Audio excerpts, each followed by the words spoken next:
Može li nova ljubav izliječiti stare rane? Dobrodošli između redaka. Ljudi često kažu, baš nemam sreće u ljubavi. Ali pitanje možda nije zašto mi se ovo opet dogodilo, nego što je to u meni što bira iste obrasce. Jer nakon 50. više ne možemo reći da nismo znali ili da do sada nismo naučili, jer nemamo više 20 godina da nesvjesno ponavljamo iste priče. Možda smo prošli neku groznu izdaju, neko razočaranje. Možda smo iza sebe ostavili razvod. Možda smo proveli desetljeća u odnosu u kojem nismo bili dovoljno voljeni, dovoljno viđeni ili u kojem nam nije uzvraćena ljubav. Možda je bilo puno razočaranja. Sve je to stvarno. I sve to boli. I sve je to razlog da se bojimo nove ljubavi. Ali to nije ono što određuje naš sljedeći odnos. Određuje ga ono kako sebe danas vidimo u svemu tome.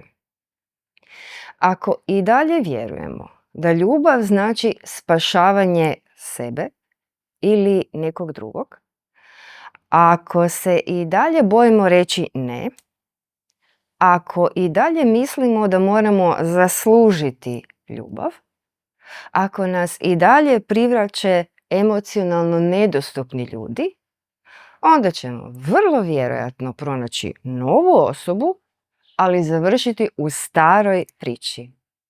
Promijenit će se lice, ali ne i odnos. Jer tek kada zacijelimo dio svojih starih rana, počinjemo primjećivati i drugačije ljude.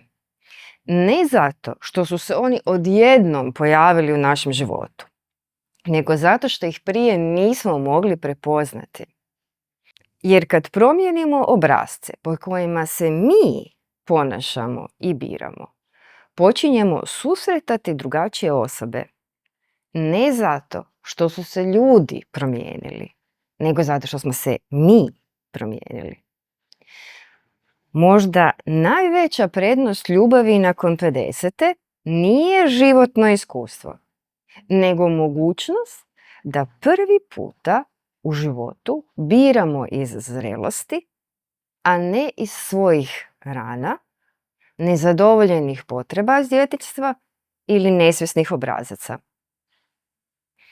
Druga prilika u ljubavi rijetko počinje susretom s drugom osobom. Gotovo uvijek počinje susretom sa samim sobom.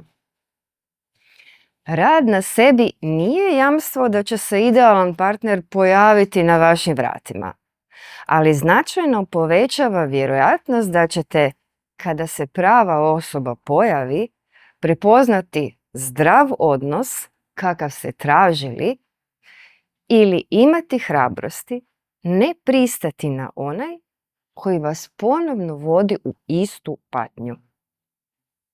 Ponekad upravo tada nastaje prostor za ljubav kako prije niste mogli živjeti.